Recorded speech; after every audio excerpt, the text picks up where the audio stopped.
This video is going to show you yet another incredible solo Grandmaster Pinnacle Ops farm with yet an incredible build. The stars have aligned today. It's International Mint Retrograde Farms solo day yet again. Bungie keeps slipping it in as an extra bonus focus because they know people are fed up. Here, on Sunday's reset, give them Mint Retrograde. On Monday's reset, give them Mint Retrograde. That'll see to them. That'll keep them happy. So yeah, achieve grade B or higher for a chance to earn this reward. It tells you that in writing. You just need to get a B plus card. Run a B plus card and speed run your B plus cards. I've set up the card in such a way that you can speed run this card and pretty much anyone can. There's going to be the video, the run with commentary showing you exactly what you do at each moment. You just need to have watched the run. Watch the run, you can go and replicate the run, no problem. But you need to have set the card up. Don't need A grade cards and don't run minus 40 delta. That will slow down the farm considerably and you'll have to do more work. You want on a farm, you want to do less work for the most amount of loot. If you're trying to do solo challenge content, well then that's different. Solo challenge content has basically been taken away from the game and will return in the game in Ashen Iron in 9 days.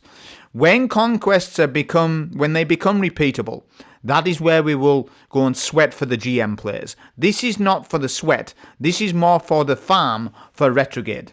And to have fun and do it quickly. That's what this is about. So don't worry about doing minus 40, minus 20 delta and stuff.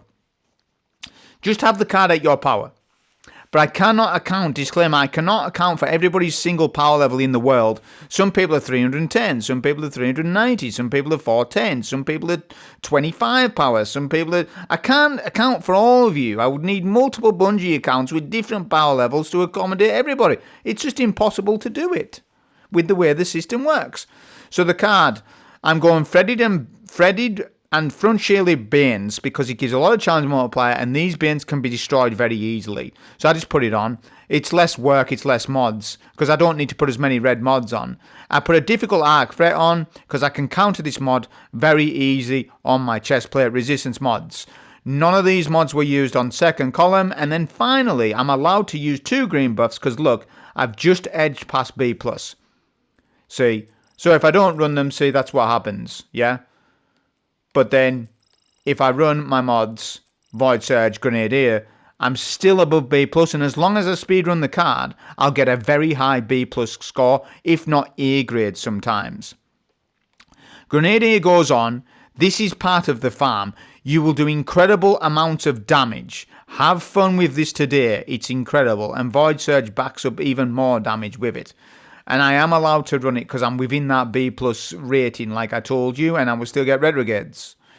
Alright, that's the card explained. Now on to the magical build. This is regarding Verity's Brow. Verity's Brow got a buff of recent and he got a rework.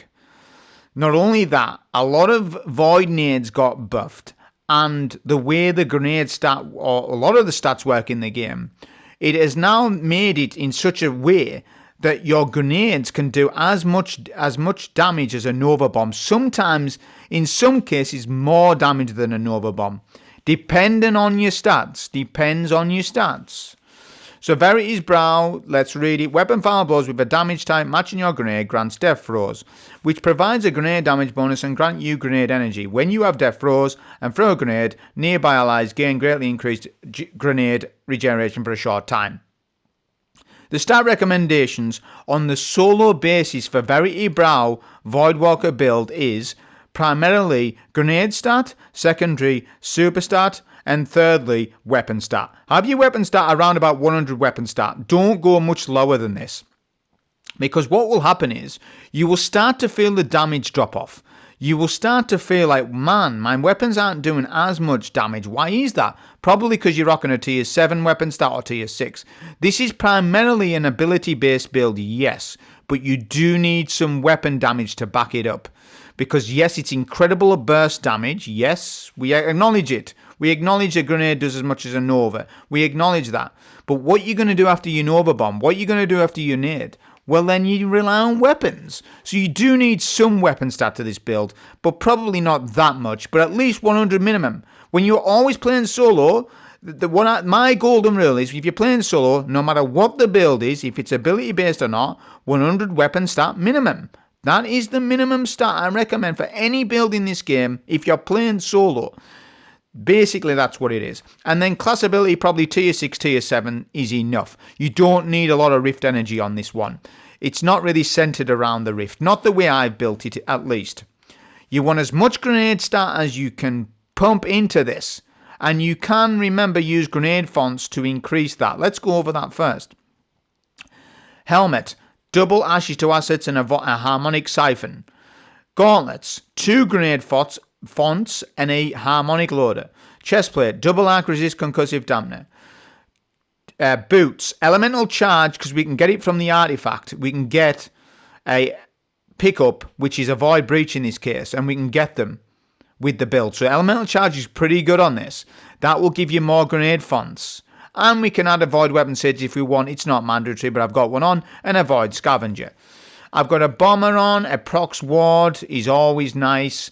I always run that in endgame. And I've even got a reaper on, which I didn't realise. But that's alright. That adds to the build. That's okay. Nothing wrong with reaper. Nothing wrong with reaper. You get orbs. So there you go. Stat archetypes, let's just cover that. A Grenadier Variety's Brow, a Grenadier Gauntlets, Grenadier Chest, Gunner Boots, because Grenadier and Gunner are sort of, they cover similar things, and a Grenadier class item, right? So that's that stats covered. Now we go on to this. Nova Bomb goes on for this, absolutely. Heal and Rift. Magnetic Grenade needs to go on for the build. Aspects are Chaos Accelerant and Feed the Void. There's another way of building this. I'll cover it down the roads. Right now, today, I want to run these aspects. Do you have an objection with it? Do you have an objection with it? A child of the old gods. Are they going to spawn on my location and fight me over this? Because I know child of the old gods loyalists are really angry right now. Don't worry about it. We're just doing this today, please. Chaos Accelerant, Magnetic Grenade releases a short range Void Blast. Cooldown is reduced. That is why Magnetic Grenade goes on, because you get that short range Void Blast, which does incredible amounts of damage with the build. Feed the Void for Devour. Fragments. Echo of Undermining for the debuff. You want to weaken in your kit for this, because it just adds to all of the build. It is a penalty. Minus 20 grenade is heavy on it, but you can soften the blow by using grenade fonts. Echo Explosion, because you just get more void ability explosions. I like this. I like this for endgame. Now, some of you won't run this, but on Voidwalker, on Void builds, just being able to go in Viz off a finisher kill is very handy. And the more endgame content you explore, the more this becomes useful. When you're just exploring on planets, or if you're just doing lost sectors, you don't need this. But in endgame, you do want it. Plus 10 class ability as well, which is nice. An Echo of Starvation for just more Devour with orbs and Void Breaches. It just adds to it, more Devour in its kit. And then finally, weapons. So for the farm, remember it's Cal's Fall. So we are using a Mint Retrograde. Quiet of One is perfect to be paired with this build. It's probably the best pairing I think that you could probably use with this build. And everyone has Quiet, because Zer sold it, and then, recently, and people crafted it. Quiet is probably one of the most popular weapons in the game. So I figured just go Quiet. Quiet is the safe pick, and it's incredible with the build, right? And finally, the other half. Now, you tell me why I'm running this. You tell me why it's not Slammer. I want you to tell me. Tell me it. I don't need to tell you. Work it out, lads. Why am I not running Slammer? Yeah? Why am I not running Aurora Dawn? You work it out. I think it's pretty obvious there. But other half's going to enhance this build. It's going to make it better. You don't need Overload, because you've got Overload Quiet of One. Yeah? Which are going on artifact mods now. There's none of the artifact mods that buff this build. We're not in a Void Meta. We don't have any Void Meta artifact mods, but it doesn't matter that much. There are a few, though. This for Retrograde. This for Quiet of One. Scav mods is always good. What else helps? None of this helps. None of this helps. Elemental Days helps every build out. This is Elemental Coalescence. That one is good. You can build into that on any build, so I can get more Void Breaches, therefore more Elemental Charge, therefore more Grenade Fonts. And the file column is also no good for nothing. For Void builds, it doesn't do, unless I run a solar weapon, yeah. I mean, you got Shield Crush there, but, you know, you got Shield Crush, that's alright. Elemental Overdrive's good, actually. So that one is good. I'm going to get a little bit of a damage bonus for Choir on my sword, because Void. So I'm just thinking, is that everything? So I've covered everything in the kit. On with the run. Here is that all-important solo farm. Warlock mains are going to love this. Especially if some of you Warlock mains have been spamming Solar and Prismatic. And if you're starting to get a little bored of those classes, come on Void for a break. And my god, is this build damn effective. So, Warlocks, if you haven't tried this yet, try it. This is my first day of trying it. I was aware of it last week. Some people told me about this, and I saw somebody doing Soul Force Warlord's Ruin with this build, and he was basically doing Nova Bomb damage with his grenade. I was like, yep, I need to make a video about this at some point, and today is probably the perfect day to make it. Okay, so just keep going to this location. You're gonna want to strategize this first bit. Watch the optimizations. Healing Rift goes around about here, and you're gonna quite have one hip fire some of these adds, Death Throws, and then hold your nade, and then boom, look at that.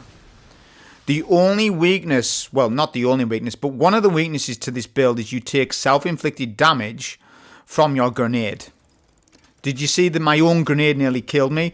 I think that's because of Grenadier Mind. Because Grenadier amplifies this build, and I think it also amplifies self-inflict damage. That is just an observation, and I guess it's not actual. I haven't actually tested that, but I'm just saying you've got to be a little bit. You've got to judge your distance with this build and be within like 5 meters rather than 2 meters. If you're 2 meters face planting a boss, you're going to do self-inflicted damage, which could, you know, get your shield broken and stuff. So be careful on that.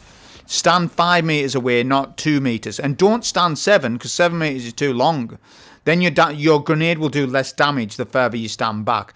5 meters is the perfect... What should we call this? 3 foot. 3 foot away from a boss. There we go. So we're just going to Eager Edge over this captain. We've got Eager Edge on just to speed the run up. And obviously I'm using other half, which is a workaround because Slammer's stasis. Yeah, Aurora Dawn is stasis.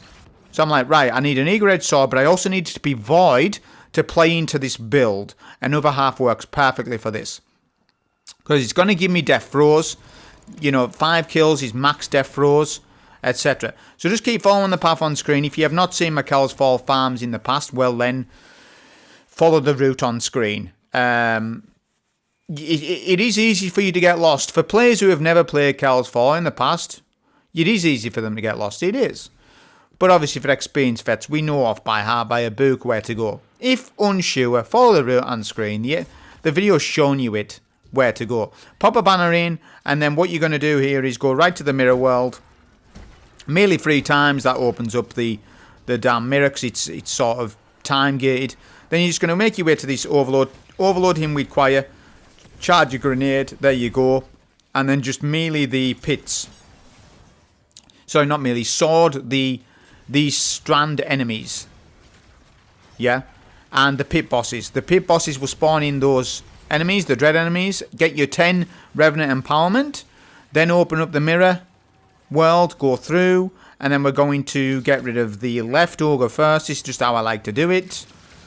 I'm just going to retrograde him. I've got Elemental Honing ×2. That's fine. I'll get a little Devour going there off the ads. Then I'm going to go to middle. Look at Death Throws. It's ×2. It's approaching ×1. Boom. I get another 3 stacks off that Ultra. Then I charge a grenade. He debuffs from Echo of Undermining. Nova Bomb. Then we just finish off with Retrograde Elemental Honing ×2. Which is good enough. Yeah, my kit is actually a little bit limited on Elemental Honing. I can't get to ×3 because I've only got Strand and Void in the kit. But that's enough. It's enough. It's better than Bait and Switch because Bait and Switch won't proc unless I sword the boss. And we don't really want to sword the boss. We want to just Choir him and retrograde him after that undermining handheld grenade is used in the Nova. And that will basically finish the boss off quick enough so that you don't die. You want to solo one cycle in very quickly, and that damage is so impressive. By the way, there was a tether up. I actually lost a little bit of damage there, just a little bit, because that tether. I should have shot the tether down first, then done it, but I was impatient. But that's all right. We still melted him quick enough. I'm just, you know, scalding myself. People say I scald people. I do scald people, but I also scald myself. I scald myself every single day because this is what you've got to do. Scald yourself, because after 2 weeks of scalding yourself, you become a better player in the end. So be harsh on yourself. Was you 100% there? No, I was 96. Right, well, if you were 96, make sure it's 100% next time. And that's how we go about things. That's how I go about things in this game. I don't know about the rest of you. Some solo lost sector kings, I don't know, they're operating at probably 40% efficiency. And they're not using the other 60% because they're watching Netflix while they solo lost sectors. Man, that's what they're doing. But anyways, so just go up the hole, banner goes in. And then we're going to eager edge over to the mirror world. Same thing. The mirror thing is delayed there. So I just melee it because it counts. You don't need to shoot it. Okay, so we can't get death throws very well here unless we want to be impatient. So I'm just going to do my handheld, then acquire hipfire, and then swap to retrograde. That's good enough. That is more than good enough for that, right? We got weakish there, but that's all right. I've got another nade to use for Devour. Ooh, an exotic engram. Maybe that'll be a God Roll Verities. Check the hallway first. There's 2 possible lights, 2 possible fires to light up in this room. It's RNG. Yeah, so there was 1 in Secret Tunnel, so I've done that. We will get rid of these wizards. It's not mandatory, man. I could, you know, eager edge pass, but I'm just going to kill them a little bit. You know, I'm trying to account for everybody's player skill here. So you may be better off killing the wizards quickly, get a Devour Chain kill, so that if there's a fire pit here, the wizards aren't going to hit you hard. Because you have got difficult arc fret on, remember. Final fire. I'm going to kill with Choir, though, for the death throws. So I'm ×3. I'm going to ×2. And we want to get ×5. We want to make sure we get back up to, or at least ×4. Here we go, look. There we go, death throw ×5. Handheld Supernova, boom. Then finish off with hipfire Choir. Massive amounts of damage. Very good farm, this. This is equivalent of an Arc Titan farm, this. It's probably the same as that. Pretty much. Which is incredible, right? For curious. If you remember the Arc Titan farms I'd done a few weeks ago. It's basically the same as that, but we're doing it in a different way. We're doing it with our grenades. You've just got to strategize that death throws a little bit, but it's not that hard to do it. Choir of 1 will get instant deletion of kills. Just look, death throws. Get my death throws. I've got ×4. ×4 is probably enough, though. There we go, it is. Probably ×3 was enough, but I'm just showing you how you would... You stack with verities. You need to really think about it when you are doing that, right? And get that death throws, ×3, ×4 up, and then handhold grenade on that boss to instantly get rid of him. Eager edge over the elevator. Get to the stairs. This plan needs to be exact. Follow it. Okay, get to the boss. Debuff him with nade. Nova. I didn't even need Nova. My God. Done more damage than I anticipated, but we one-cycled him. If you don't one-cycle him there, you're going to have a 30-second time loss, maybe a minute, because the boss will then misbehave up top and keep going invis. Your goal is to basically Nova him and grenade him. Grenade then Nova, because the grenade will debuff him to enhance Nova bomb damage. Yeah. Now, if I had a little bit more grenade stat, I would have killed him outright. Probably a 160 grenade stat, I would have actually killed him. Because I was rocking 140 on this. Okay, put banner in, final boss. Let's show you how that goes. Again, you do need to think a little bit about that buff stacking. So we're just going to do our handheld. It instantly melts the overload without even getting stunned. Incredible amounts of damage. I've got Devour Chain Kill left hand side. And we're just going to nade and sword. Nade and sword. Or choir. Options. Options, right? But I'm not going to use Retrograde because it's Strand. I'm not using Retrograde for ads. Don't need it. Retrograde's only on for boss damage at the end. It's only on for boss damage. Look, death throws ×5. Ficro prepares an attack. Open that damn window. I've got ×4 now. It's approaching ×3, so let's refresh the buff. Overload needs melted. Let's stun him with Quiet. There we go. Handheld Nova. We get Devoured Chainkill. There is an Unstoppable, but don't worry about it. We'll just watch this footage. We're going to keep our death throws up. Look at that. Instant deletion. Didn't even stun him. Don't need Unstoppable for this. Don't need it. Now we just keep refreshing buff. I've got ×10. Need to go to middle low and shoot the mirror. And this, I should have heal and miffed first, but that's okay. Watch this. Debuff, Nova, and then we're just going to do retrograde damage at the end. I've got another nade to use, but we just finish him basically like that. But that was the solo GM farm with this incredible grenade build on Voidwalker. Extremely fun for Warlocks as well. But you will see I get my retrograde drop. It's a B+ rating that I end up getting, which is more than ample for this farm. Hope you enjoy. Thank you.